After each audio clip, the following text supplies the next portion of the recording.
with the wristbands too. That's the best part. Yes. All right. Welcome back to the Loyal Sons podcast. I am the Hoff, along with my beatboxing, hand-jiving compadre, Brett. Brett, how we feeling today, man? I am feeling wonderful. How are you feeling, man? I'm feeling good. I was just seeing myself in the screen, and man, I look Old? This is the first. No, well, yeah. But Worn I've looked out? old for a while. I look like I've been on a friggin' bender for 2 days, man. I mean, we went to the concert Friday and had a few beers there, but I didn't drink a damn thing yesterday. Man, I look like it in the words of people from back home. Look like I've been rode hard and put away wet. Well, I hate to break it to you, but you kind of always look that way. That's true. You know, you can't improve. You can get skinnier, you can get fatter, you can get dumber, you can get smarter. You can't get less ugly. Yeah, and then I was thinking like, hey, if you have friends like me, why do you need enemies, right? It's true. But like I said, I love having you around. Yeah, man. Excited to be back, joined up with you. I had a long episode last week, but before we get into that, I'm going to kick it to you. Actually, no, let's run through our socials really quick before we forget, because I've been forgetting a lot lately. And again, we are the Loyal Sons of the mighty Midwest, the state of Iowa, the Huskers, Hawks, Cyclones, the Midwestern Big 3 for us, and the mighty Big 12 Conference, which is coming up on conference championship or conference tournament time for biscuit ball. Yeah, buddy. But yeah, you can find us on TikTok, you can find us on X, you can find us on the Facebook, and for your listening pleasure, you can find us on Spotify, you can find us on Apple Podcasts, and you can find us on YouTube, which a lot of people have been tuning into last week's episode and catching up on that. I don't want to take us down that rabbit hole. I'll leave it to you, Brett. Yeah, What's been going on? Oh, go ahead, Ben. Well, before that, if you are listening to us, obviously hit the like button. You get the updates, but share it. And YOLO, share with random people. This is so much fun. Share with a friend. Yeah, do something nice. Share with 3 friends. Today. Yes. Just bring them the joy of us. And yes, I'm done begging. But no, shame on me. I skipped right over your trademark phrase. Smash the like button. Yeah, smash the like button. They should really smash the like button or press the little heart. Press the little heart. Like E.T., yeah. Like E.T. did. For you that's going to listen to this, sitting west of Logan, Iowa, about 5 miles in gravel roads, click on the heart. All right? You know who you are. Yes. All right. So, Brett, how's your weekend been? Now, gosh, this week has been so much fun. Mm-hmm.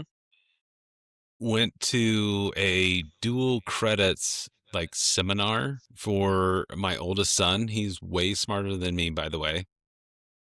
Mm-hmm. And all Your these boys different are pretty colleges, they are, thank goodness. And they got my looks and their mom's smarts, so they're going to be killers. That's true. But we're there, and these colleges are presenting of why these high school kids should take classes through these universities. And one of them was the Texas Women's University. Mm-hmm. And I'm looking at this flyer with them, and the material they do. And on the flyer, they had 9 women and 1 guy. And I look at them, I go, hey, you should really think about taking classes on that campus. And he looks at me just why? And I go, just think of the ratio, guy. And he did not miss a beat. He looks at me and goes, Dad, I'm chasing money. I'm not chasing tail. And at that point, I'm like, you're going to be amazing. Wow. So wise beyond his years, man. He is. He's he's going to be the next Fernando Mendoza of whatever career field he chooses to go into. It's when they talk to Fernando about why he doesn't have a girlfriend. He's like, I play football. Yeah. I don't think it matters what career he has. He's got his perspective, and he's just going to do it. Yeah, man. Coming off of down 430, that was just so surreal that these talented individuals wanted to come on our show and share their story. And then it was so cool. I got a text on like Friday night from my brother-in-law. They own the bar up in the Lake of the Ozarks that we're going to do a show from. Full Throttle Sports Bar and Grill. Yeah, really excited about that. He's like, man, we've got them on the radio, and like the people really liked it. So I was like, that was just so cool that they were on. People heard them, and now more people are hearing them. So it's been an amazing week. Yeah. Dude, they were so much fun to hang out with, even though it was only virtual, but obviously I think we all had such a good time that we're like, shit, you know what? We'll make it down there sometime and we'll meet y'all in person. Oh, hell yeah. How was your week, man? Before we move on from that really quick, I was just, one of the fun parts of having them on, not only to get to meet the guys, their personalities were just incredible, but and hilarious. But and just like I was talking to them about last week, we in the Midwest, there's a certain sound that can catch on up there that may not catch on in other places. And that's the same way all the way across the US. Every region, there's just a certain style of music that will somehow hit, but maybe not as much. Like we were talking about, we went to the Eric Church concert. Eric caught on. The Midwest was actually one of the first, outside of Carolina, the Midwest was the first place that he caught fire. And that's one thing. When I heard their music, I immediately kind of had that same feeling of like, all right, this is something I think would hit. And it's awesome to hear that your brother-in-law and people up in that area are proving me right. And in fact, they're hearing it and they're like, damn, this shit's fucking good, man. Yeah, well, it is fucking good. And that was my goal, is I wanted to help get some other people. I wanted other people to hear this shit, because this is this is too good to miss out on. But yeah, my week was pretty damn chaotic. I can't really say I did anything that was like very thrilling until Friday, but due to our technological issues, we had to do a lot of audio manipulation for last week's episode, and I was super stressed because I did not want those guys to be disappointed in what we put out. And so let me ask this. Did you have a turd in your pocket when you said we? Because I know I did not help at all. No, I don't know. This was something that it was my own doing. I was very particular. You know how OCD I am about like how quality the stuff we put out. And I worked on that episode nonstop till wee hours of the morning, multiple nights, before I finally got to a point where I'm like, I have edited this episode 90 times over. It is as good as it can possibly get. And I had to put it out. Unfortunately, like I said, their camera was a little bit pixelated. Those guys, as one of those were, wish we could have seen their faces, but regardless, the personality came through. But yeah, that's what I was stressing about. So yeah, anyways, then Friday night, we got to go down to see Eric Church here in town. The Chief, man. That was an amazing concert. Hell yeah, man. It still throws me off, since, like I said, I'm from church way back in the day when it was just him and 3 other dudes on stage, and it was just them, nothing, no lights, no curtain behind him. Nobody knew who the hell he was.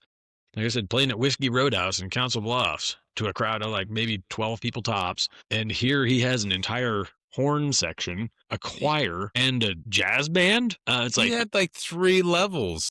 Like, it was crazy. It reminded me of Metallica's album when they had the orchestra. Yes. But no, he put on, it was a hell of a show. And, like we talked earlier, I realized I've reached the point in my life where, way back when Eric, as he notoriously does, plays his 3.5, 4-hour sets every once in a while. He's a freaking marathon man on stage. And here I thought to myself, actually looked at, like, back in my 20s, loved it. Would have gone to every show and stuck that out the entire way through. And I looked at you and I said, I don't think I got it in me to make it through a 3-hour set tonight. Yeah. I'm slowly joining the Golden Corral crew of like, I'm going to eat at 4:30 and be in bed by 7:30. I think it hits us all at some point. But the crazy thing is, man, is there's people our age that are still out there going at it. And I saw them at the concert, man. Those ladies that came up and talked to us, they were above us in age, and they were partying hard. Man. They were. And I need to figure it out. Like, that's my Rubik. Yep. Well, yeah. No, we had a great time. Met some great people. A whole gaggle of people came up and randomly people just would swing by and talk to us. It was, yeah. No, like no, we're very like we both approachable. have faces of like leave us alone. But for some reason at church, they were like, "Hey, let's talk to these guys." It was funny how the one person came up to us and said, "No, we looked over and saw you guys and just thought you looked cool." And you go, "How drunk are you?" Hey, you know I'm an honest person, right? Yep, very true. Very But no, true. that was so much fun. How awesome was Dickey's Arena, like sound wise, and like just going to a concert there? Yeah, like I want to go back for just any show. Yeah, no, the venue is great. Dickey's is an arena that is set up perfectly for concerts. I saw Brooks and Dunn and Megan Maroney was the opener, and then Scotty McCreery and Brooks and Dunn at a concert, and that was amazing, absolutely awesome. Yeah, I would go back. It's gonna take me some recovery time after going to a concert now, as opposed to me being able to do them back to back anymore. So I learned I'm going to take a nap before and drink some coffee, so maybe I can stay up late. Yeah, I get it. I get it. Well, yeah, and we had a good time overall. Stopped into the White Elephant for any of y'all that watch. Shit, I mean, if you watch Landman, if you watch, it's shit they even talk about. Or I don't know if they visited it, but they bring it up in the Yellowstone series. Yeah, stopped in there, and then yeah, it was good to stop by. I hadn't been there in a while. Anywho, Overall, amazing time. Thank you for going out on Friday. Absolutely, man. Well, as far as getting into the episode, Brett, or getting into the sports talk, or was there anything else you wanted to cover before we hop into it? I don't think so. Did I say I wanted to cover something? I couldn't remember. You know what? That's why I asked you. You know, I have like the attention span of a gnat. So, as far as the Cyclones, the Hawks, and the Huskers go, Brett, let's kick it off with the ladies first, because they should take priority in many weeks.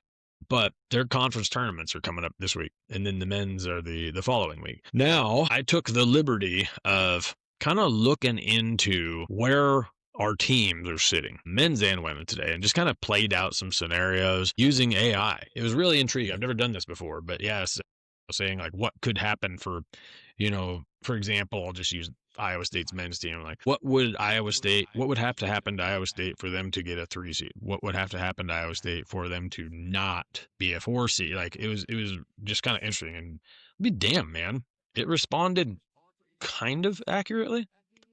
But it's AI, it misses a few things here every once in a while. But anyways, the ladies. So I'm gonna kick it off with the Hawkeyes. Now, the Iowa ladies are doing damn good. They're pretty solid. Like, they're in. It doesn't matter what. They're a 3 or 4 seed. Well, we're talking about conference tournament right now. Well, I think they're going to be a 2 or 3 probably in like the NCAA tournament. But so as far as the Hawkeye ladies go, which you got to remember too, like, it's pretty damn impressive that they stayed as strong as they have. I'm not saying they should have fallen off a cliff when Caitlin Clark left, but they had a hell of a run with her, and then they lose their coach, and they've had to bring a new coach in. They've had to find new leadership within the team. However, the Iowa women are locked in essentially for probably a number 2 or actually probably a 3 in the conference tournament. In the Big 10, that's pretty damn good in women's basketball. Very good. Yeah, I mean, UCLA is a freaking power, and I think they have the top spot, but yeah, right now, conference record, I think, is 14-3. They're currently tied with, I think it's Michigan. So they've secured a double bye, which, the Big 10 tournament, it's funny. I used to make fun of them because of how many teams they had in there back when we only had like 10 teams, and now we have just as many. Michigan holds the tiebreaker over them right now. So the Iowa ladies are locked in pretty well as a 2 or 3 seed. It should be finalized by now. A lot of the women's teams are finishing their seasons today. Iowa State and Iowa both played today. Iowa had a solid win over Wisconsin, which they should have won. But that leaves them pretty much, I think, sitting in a 2 or 3. I would have to look a little bit more in depth than I did to see if there's anything that would move them one direction or the other. But yeah, they're tied with Michigan for a 14-3 record for second place, but Michigan has the tiebreaker because of their head-to-head. So it sounds to me like they probably will be a 3 seed. But that gets them a double bye, so they're going into it in pretty good style, or pretty solid style, going in the Big 10 tournament. Kind of excited to see how those ladies make a run in the Big 10, and like we were talking about earlier, what seed they get in the NCAA tournament. So, and then at the end of the episode, we can put they're pretty locked in on like what seed they get. Okay, I'm good with that. Like, I think they're going to be a high seed no matter what. Hopefully, the Big 10 tournament can bring them some momentum going to NCAA, because I'd love to see Iowa run deep. You know what? Hell yeah, man! You always want a program that is like, we don't rebuild, we reload. So good for them. It's very true, and that's exactly what they did. Stepping into the head coaching position at Iowa, with the big shoes left to fill, is not easy to do, and to lead them right back, towards the top of the national ranks. Anyways, we can move on, but hell of a season for them. And now we get in postseason. Now, Iowa State. Actually, should we stick to the Big 10? Probably go to Nebraska and then go to Iowa State. Make more sense. Yeah, let's go to Nebraska. So the Nebraska ladies not doing so hot. So out of all of our teams, the Nebraska women are a big 3 in men's and women's. We only have one team that's really kind of, like play the conference tournament and then go on vacay. And that's the Nebraska ladies. That's where they need a good showing in the conference tournament. Because I was looking at ESPN earlier, and their women are like on the bubble watch. So they are. They need to. Yeah, so they need to like go into the conference, have a good showing, make a deep run, and maybe that will pop them over to get into the NCAA tournament. Glad you brought that up. I looked at it earlier. Of course, I was literally on the treadmill when I looked. I looked at the bracketology and did not see them on there, so I just thought they were kind of being ruled out. No, they're like, I think ESPN had them as like last in or first out, like right on that edge like there. Like a play-in game. Yeah. So they need a really good showing. Yep. Well, let's see how they do. They're definitely not going to win the conference tournament. They have to run through Iowa, UCLA, Michigan, whoever, but they're projected as a 12 seed in the Big 10 tournament. So that means that they're going to have to play on day 1, which is Wednesday. Looks like they're probably going to play, I think, Indiana, but that's kind of the known fate for the Nebraska women right now, and we'll just see where they go. Yeah, both tournaments I think are kicking off on Wednesday. So let's move to Iowa State. So the Big 12 is run by TCU right now in ladies basketball, which they've got a hell of a fan base down here in Fort Worth, but our ladies are projected probably going to be an 8 seed, which is, I think, for Iowa State fans, is disappointing based off the way they started. But it's one of those where there were some things that got in their way this year. They had some injuries. They had to rebuild their entire playbook essentially when Addie Brown went down, and I think they were just kind of lost in themselves. And then they found their way, and then they got tripped up a few times at the end of the season, but overall they recovered well. And they finished today with a strong win over Kansas State. But overall, 8 seed, they're probably going to be in the tournament. They might be an 8 or 9 seed in the tournament. It kind of depends on who you're talking to. I know CW on Cyclone Fanatic, I think he said like probably 8 or 9, which, you know what? That's a tough spot to be in, because 8 or 9, whoever wins, you play the 1 seed. We'll just kind of see. Yeah, I think they need a good showing too, to try to get out of the 8-9 seed for the tournament. Yeah. So hopefully they show up. Like, what did we say a couple episodes ago? Like, you don't win championships in January. Well, Audie Crooks said that actually in a press conference, a post-game press conference, I think it was.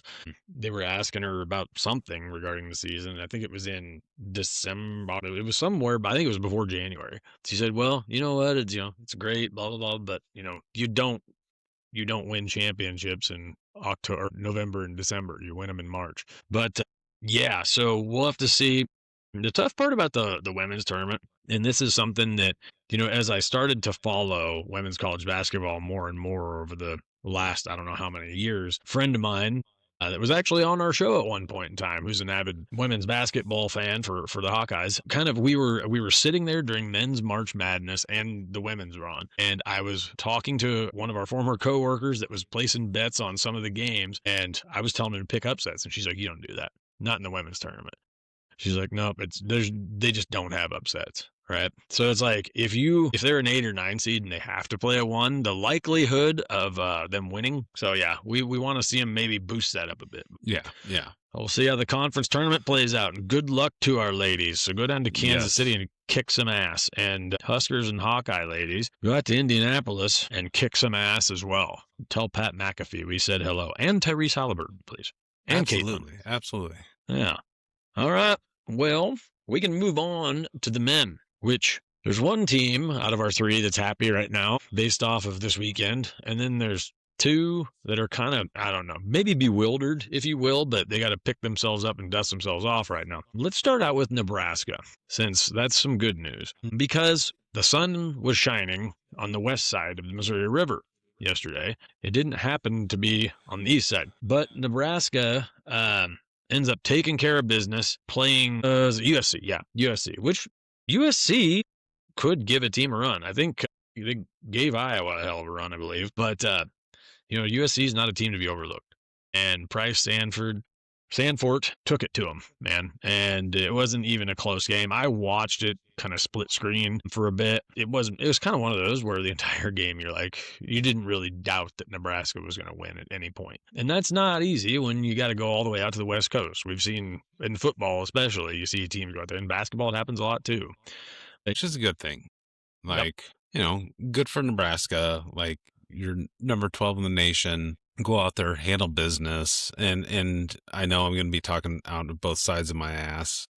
You have 2 sides to your ass. Yes, I do with this. But yeah, like, they're leading up to the conference championship tournament. You hit the momentum, you take that in there and you let it run. But I'm not going to tell you my other side when we talk about the other 2 teams. So they're going to be ungodly positive both ways. So at least my asses are both positive. Well, Nebraska does have to be positive because they play UCLA on Tuesday, and then they've got good old Iowa coming to Lincoln, and that is, I believe, I think it's a Sunday game. Yeah, it's next Sunday, right before conference tournaments start. Now they go, and it would be a storybook ending for them to go to Iowa City, lose like they did, the Hoiberg slapping the phone thing, which I fully support. Hoiberg's actions, by the way. That happens, and that all that cluster, and for them to beat UCLA, and then I'm not rooting for one side or the other, but for them be a storybook ending for them to have Iowa come to town and have that be the final win on the year, I think. So we'll see how they do. You are rooting for one side, and that's probably the state that you grew up in. No, don't say that. I've been accused of having bias, and when it comes to basketball, I don't have bias. I was not rooting for one team or the other, right? One team or the other when they were playing in Iowa City. Now, maybe after the game, I was rooting for one after that kid shoved that phone in Hoiberg's face. But no, I don't have a dog in the fight. True. It's tough to root against the players. Either way, we'll see how it goes. They're projected as this is amazing, man. Just think about this. They're projected as a 2 seed in the Big 10 tournament right now. Which really?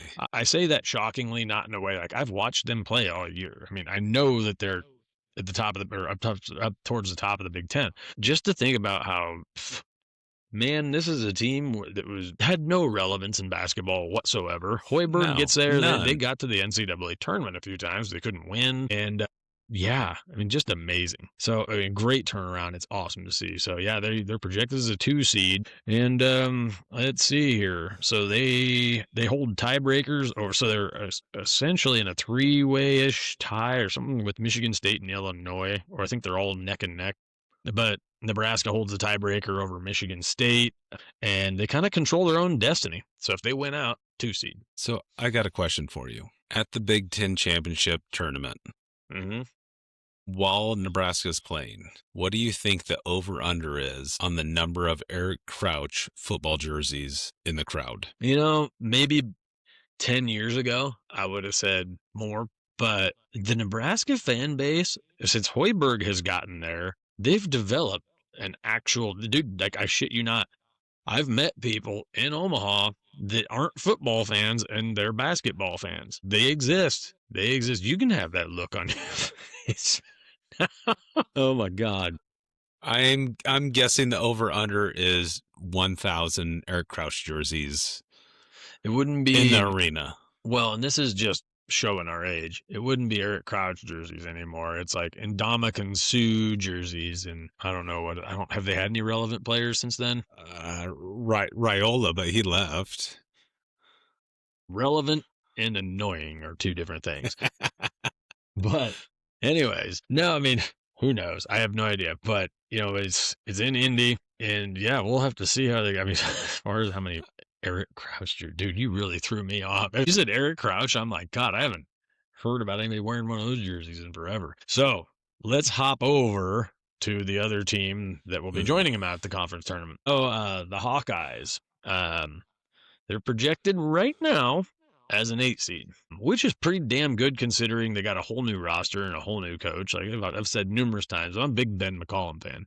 He's just an absolute hell of a coach. Yeah, Iowa, the problem is for them right now. Now that's, shining light on I'm just shining a little bit of light on their season and some positivity because yesterday, Iowa went to Happy Valley and they lost to Penn State. And this was after Iowa had, they went in a little bit of a rut about a month ago. People were talking about, okay, this team's not going to make the tournament. We thought they were. Iowa fans have been through a roller coaster. We get hope, then we don't have hope. Then we get hope, and then they had started winning again. They had a few losses here and there, but they were winning just enough that they were being taken seriously as a bubble team, and actually on the positive side of the bubble, I will say. They weren't necessarily on the bubble. And then they go to Happy Valley yesterday. I didn't even watch the game. Like, I didn't turn the game on.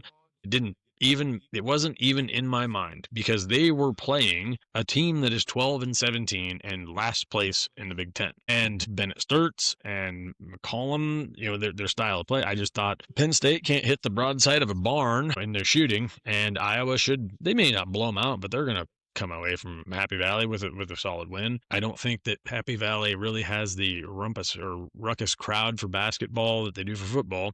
I've never heard anyone say we went to Happy Valley to play basketball and it was crazy. Yeah. I've never even heard of anybody saying that they're a Penn State basketball fan, actually. No. So Iowa scored, gets a layup with 8 seconds left to tie the game. Now, mind you, Penn State was 60% from 3-point. I watched the highlights today, and all the highlights are 3-pointers, and that's a freaking nightmare. But yeah, they had like their best shooting game of the season. And then, so like I said, they're down by 2. Sturts goes down, gets a layup with 8 seconds left. Penn State dredged right back down. They get a 2, and then I don't know what in the hell was going on, but Iowa went to inbound the pass with, it wouldn't have been a surefire shot, but it would have been like a old school Valparaiso NCAA tournament miracle type shot. They go to inbound the pass and they just fuck it up. There's no other way to put it. It was one of those where they showed McCollum, they showed his face after it happened, and he just kind of, it was almost like the look on his face was like, well, that's just a depiction of the day. Yeah. Because they shouldn't have been even in that situation. Yeah, where that leaves Iowa, like I said, is they're projected as an 8 seed. It doesn't get any easier for them. They got Michigan on Thursday, and then they finish. Let's see here. Who do they finish? Oh, yeah, I just talked about it. Then they finish at Lincoln. So they got to go play number 1 and number 2 teams in the conference to end their season. It's a tough road to hoe for them. Yeah, I'm thinking positive. I think they're a team that has the caliber to be in the tournament. Not saying they can make a deep run, but you lose to Penn State before you're already going into 2 potential losses, and it could, but I don't know what's going to happen. It could knock them out, but in the conference tournament, you never know what can happen. I'm kind of smelling an upsetter, either going into Michigan or Nebraska. Like they're going to knock one of those 2 teams off going into the conference tournament. I'm calling it. Have you watched Michigan play recently? No. Dude, that team is like, they are legit. It's a gut feeling. They lost to a team they shouldn't have lost to, and they're going to win one of those. It's very much a case where they would need to pick themselves up and get their shit together quick. And they will. They will. Yeah. All right. You're predicting the upset. I'm predicting one loss. The game in Lincoln's a toss-up. Because it's funny because like you could say probably the one they're going to win. It would be really easy to say, well, you know what, Nebraska's got momentum, Iowa doesn't. But then those fans, like we talked about, those teams and those fans hate each other so much. Oh yeah. Iowa could not have won a game all year and would take that game into overtime, or Nebraska, either way. So I think it's going to be a dogfight. Now let's move a little bit west in the state of Iowa, the Iowa State Cyclones. Now, this was not a guaranteed win yesterday. And the guys have not been looking the best over the last week. They got their asses handed to them by BYU, essentially one player for BYU's team, and didn't look like they had like a total deer in the headlights there. And they go to Utah with a struggling Utah team, start slow, and, you know, as good teams do, they still win. It might be ugly, but you win. And that's what it was. It was a boring, sloppy game, but they won. And they come back to Hilton. That's the part that hurts the most, I think, for the Iowa State fan base. Is just, man, it is hard for Iowa State fans when you get beat at Hilton, because we just said that doesn't happen often anymore, right? Hilton Magic, man. And for a team to come in missing the Big 12, like possibly the Big 12's best player in Toppin, and they lost him for the season, and they come in and they shoot freaking lights out, which, I mean, this is just a freaking broken record here. How many times do we talk about a team playing Iowa State and being lights out from the three, right? But they just freaking shot lights out. But Iowa State just, man, they looked shell-shocked from the get-go. Then they kind of recovered. But it was a combination of they were digging their way out of a hole. And there's just a couple guys right now that, like, their identity is kind of, you know, the jury's out. They were really good earlier in the season. Tourneys just looks like he's kind of lost out there. And he was the guy, like, earlier in the season, everybody's like, this kid's going to be the greatest that's ever played at Iowa State, right? So, yeah, rough go. Like, they're at that spot where I think they've been smelling their own farts too long and really liking the smell of it, that hopefully this wakes them up. Yeah. And they have a good showing at the Big 12 championship tournament. And then that carries into the NCAA because, yeah, they're very up and down. It's kind of like the TCU game we went to where you could tell they didn't want to be there. They didn't want to play. Well, and it's tough to say that just from looking at them, but based on their like for the TCU game, based off of what we saw in warmups, absolutely you could say that, you know, because people who weren't there did not see that TCU's over there going at it with each other, you know, warming up for the game, and all of our guys are sitting over there on the bench looking like they're ready for a nap. Yeah. And it could be there might be some of that, but it could be fatigue. I mean, it's a hell of a task to go out and play BYU and then a couple days later stay in Utah and then come back. But good teams have to do it. You don't see Duke bitching about it. You pay me $1 million, I'll fucking do it. It's true. You know, it's true. Like, that's your job. You're not a student athlete. You're a paid athlete. Like, I think be a professional. Well, you're right. And I think what it was, you know, man, they had kind of a system. They, you know, from my dumbass analysis here, they had a system in place that they had established early in the season. Obviously, when you're going through the non-con, you're playing a bunch of freaking punching bags, other than Purdue and a few others. But, you know, when they get into the Big 12, things are going all right, you know, starting out. They got into a groove, and it's almost like, you know, it's like Mike Tyson says, you know, or how is it he says it? Everyone's got a plan until you punch in the face. Right. Everybody's got a plan until they get punched in the face. And that's when they lose bad. And it may not be a huge point differential, but it's fucking ugly. We're not the only idiots noticing either.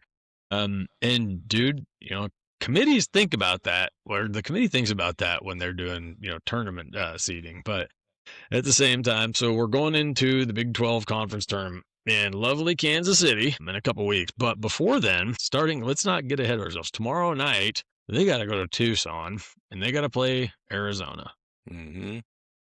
Who knows? The way this team is, they could go to Tucson and win. I don't know. I mean, that last year's loss in Tucson is still kind of lingering for a lot of people, I think. When Iowa State had that lead in the end and that kid shot that 0.5% chance, shot from behind half court, hits the three, and it took all the heart out of the team, and they just got fucking run through in overtime. And now they got to go back down there. And, who knows, man? This is a damn good Arizona team. They're missing one of their best players as well. We've seen that doesn't mean anything. And yeah, I mean, a 48-hour turnaround to have to go and play the best damn team in the conference, though, in their home court, it's a damn tough place to play, too. So who knows what's going to happen. But, yeah, so they play the Arizonas. Now, if Iowa State can win both games, then they can be a 4 seed in the Big 12 tournament, which means I believe they can be a 4 seed in the Big 12 tournament. Right now, we are tied with an 11-5 conference record, I think, with KU. Now, if they lose to Arizona, then no. Now, if they get the 4 seed, they get a double bye, which is huge. So you don't have to play until, I think it's Friday. Yeah. But, regardless, if they lose to Arizona, or God help us, if they lose to Arizona and Arizona State, they still should be safe for at least one bye and not have to play opening round. And I should eliminate the word should. They will be able to start playing Thursday. So we'll see how it goes, man. And that Big 12 tournament is going to be an absolute bloodbath because it actually matters this year, too. Yeah. Does Arizona have a number 1 seed in the NCAA tournament locked in yet? Nobody has a number 1 seed locked in yet. It's so freaking even this year. It's just crazy. But yeah, the crazy thing is between Houston, Arizona, and Iowa. Well, Iowa State's no longer a factor there, but Houston and Arizona are in our tournament. So we've got 2 teams that are fighting for one of those in our own tournament. So that kicks off in a couple weeks. Hopefully the guys can just get through this week and go into it with some friggin' momentum. So hopefully they care. Yeah. Taman Lipsy cares. I'll tell you that much. Oh, that guy's the fucking heart of that team. But wrestling, not really much to talk about there, buddy. They're going into, right now, it's conference tournament time. Iowa State finishes 12-2, number 4 in the nation. Nice. Number 4 is nothing to sneer at. Oklahoma State ended up finishing 3rd behind Penn State and their little brother, Ohio State. And Nebraska, the great thing is it's not very often Iowa State can finish ranked ahead of both Iowa and Nebraska. So they did. Now, does that mean they're going to end up higher than them in the national tournament? Not necessarily, but still a pretty goddamn good sign for the we can still take a picture of the rankings and be like, hey, you're our little brother. For 1 year. But yeah, let's see here. So yeah, Nebraska finished the season. They had a really tough duel with Utah Valley recently. And that was, since we didn't get to talk about that in the last episode, pretty well destroyed them. Iowa, however, Iowa finished off the season against Oklahoma State down in Stillwater and got their asses handed to them. I think it was 32-11. Ooh. Yeah. Okie State team is just freaking ridiculous. Iowa State finished the season at Missouri versus Missouri. They won. But yeah, now we're going into conference tournaments and then the NCAA tournaments. That is a rundown on sports. Ooh, nice. So Nolan, anything interesting going around in the Midwest that I might not be aware of? Are you saying you want to know the goings on in the Midwest? Kind of want to know the goings on. I mean, other than, I'm sure everybody, the news is probably spread. I'm making a return to the Midwest next week, so I'm sure everybody's going to be waiting for me at Eppley. There's going to be a ticker tape parade, right? Yeah, right. I land and everybody's like, huzzah, huzzah. Anywho, actually, yeah, so pretty interesting. There was, in Omaha, this made national news of all things. I'm sitting there watching TV, and all of a sudden I had it on mute because I was actually editing, and I see these 2 cars pull up to a stoplight, and no idea, it's just a traffic cam. And sitting there, okay, what the hell are we talking about? And then the damn street falls out from under them. And I unmuted it because I'm like, what the hell just happened? Like, it swallowed the car, a pickup and a car, completely swallowed them. And I hear them right as I take it off mute talk about, yeah, so we talked to Omaha, whoever. I'm like, Omaha? What the hell? So, yeah, my guess is it's a portal. Okay. Yep. Is it a portal that takes them to the rock, the famous rock in Omaha that you told me about? The famous West Omaha or West Maple Rock? Yes. It doesn't take me. No, I don't know where it goes. But yeah, you hear people talk about those portals that apparently nobody knows that are out there. But I'm guessing, that's my only thought. Actually, no. What? So before we move to the West Maple Rock, actually, no, let's go to the West Maple Rock quick. So did you ever get to visit the West Maple Rock? Wasn't that in that like roundabout you drove me through? No. No? Okay, then no, Nope. I've not ventured out to the West Maple Rock. It's at the Hy-Vee. Well, not at the Hy-Vee. It's in the essentially the strip around the parking lot that surrounds the parking for, I can't remember what restaurant is there, but there's a restaurant right next to the Hy-Vee, and then there's, I don't know if there's like a couple stores there too. But yeah, there's this big ass rock just sitting essentially like right where you pull in. Everybody cuts the damn turn too sharp. So they put a big ass rock there to stop people from cutting the corner too sharp because they're cutting it sharp and going up on the curb. So yeah, they put that rock there. The thing is the rock actually just damaged people's cars when they would cut it sharp. And next thing you know, it became famous. People leave things there, like little trinkets and stuff. They put eyes on it. Yeah. And it's even on Google Maps. When you go up there, can you take a selfie with it and put it on our Facebook page? Yeah, sure. Nice. Yep. I used to see that when I would go to Hy-Vee and get my groceries all the damn time.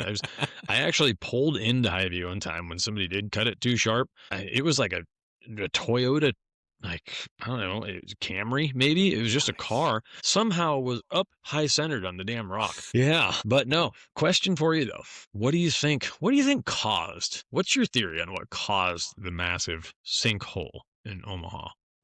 I can't even like think of anything funny because I have no clue. Like, why would the ground just Yeah. What's weird is, and this is in you saying that, is that I thought to myself, because you see the shit happen in New York, you see it happen in California or whatever, and I think we as Midwesterners are like, oh well, yeah, that would happen out there, and then it happens in Omaha, and you're just like, what the fuck? How can that happen? So yeah, it actually wasn't that big of a story, but as far as what happened. However, everybody, typical conspiracy theorists, they all started, you know how the Midwest way, well, actually how the public is. Everybody starts coming up with their own stories. Apparently there was a story that it was a water main break. MUD in Omaha came out and said, no, it's nothing like that. They shut down everything. They shut down every rumor and just said, apparently it was just significant erosion that occurred underground over time. So that's the thing, is how many damn people were stopped at that stoplight for however many months or years waiting for that damn thing to go. Could you imagine being stopped there and like, okay, waiting for the stoplight, and then all of a sudden you drop? Yeah. Like, what the hell? I would have been like, God damn city, they didn't clean up the damn potholes again. That's one thing I do not miss is the freaking potholes from up there. But yeah, man, and it's funny, if you watch the video of it, it was so over dramatic too. People online are hilarious because they're, instead of pointing out or asking, hey, is the person in the car safe, or they're pointing out the fact, like, apparently there was one dude that ran from like 400 yards away. Somebody paid a close enough attention in the video. They see a guy standing that far away and he ends up right down there, like within seconds. And then some woman behind him had like main character syndrome, is what somebody said, because she pulled her car. I don't even know why she did this. She pulled her car like essentially over into the other lanes going the other direction or something to try and like let people know, like, I don't know. It was really weird. But that's the great thing about the Midwest. The dude obviously was running to help. She was trying to help by blocking the lane and forcing the oncoming traffic into the sinkhole. So just good old Midwesterners trying to be good people. But in true Midwest fashion, also to people to see that and they're like, that dumbass sitting there blocking traffic. It's like we like to be, we'll help our fellow person, but at the same time, when it comes to traffic, don't piss us off. No. Omaha's a 30-minute city. You get anywhere in 30 minutes. If it takes you 31, it's someone else's fault. I think to myself, just driving home from work, just zoning out, sitting at a stoplight, all of a sudden you're 4 feet below ground. Yep. Brother. Well, yeah, that's the goings on in the Midwest, man. So nice. Yeah. St. Patrick's Day is around the corner, so one of the Midwest's most celebrated holidays upcoming. And well, anything else you want to talk about today, Brett? No, like with St. Patty's Day coming up, love it up there. Like drink a bunch of green beer, corned beef. Like, yeah, have fun. Take the day off. The next day off. You know what I'm talking about. It is the #1 called out day in the city of Omaha. Oh yeah. Like I remember working at the bar and have to do green pitchers. I hated it because I'd get done working. My hands were green. Stupid shit happened in the bar. The only good thing is we could shut the bar down early because stupid shit happened, and then we got a drink, so that was fun. Yep, had some good times in old Council-Tucky and Omaha on St. Patty's Day. Want to say really quick, again, thank you to Down 430. And, thank you to those guys for joining us last week. Thank you, Brian, for helping us set it up. You guys are absolutely awesome. And, we did talk about the potential, the opportunity to maybe play up in Missouri if things work out. Hopefully. But, yeah, they're gonna work that out. It's awesome to hear that their sound is catching on and up in the Midwest a bit. And we'll continue to spread that for them. So happy to do it. If you're listening to us, bring them up on Spotify. Yep, absolutely. You won't regret it. But no, again, thank you to those guys for joining us. Had a hell of a good time. But yeah, we're gonna go ahead and shut her down now. How's that sound, Brett? Sounds good to me, man. All right, buddy. Well, thank you all for listening to two derelicts ramble on about things that don't matter for a couple hours and some things that do. But we had a hell of a time doing it. So we're going to go ahead and sign off. Thank you for listening to the Oil Sons podcast. Again, follow us on our socials. And Brett, what should they do again? They should smash that like button and push the little heart. All right. Well, thank you all. Have a good night. All right. See ya.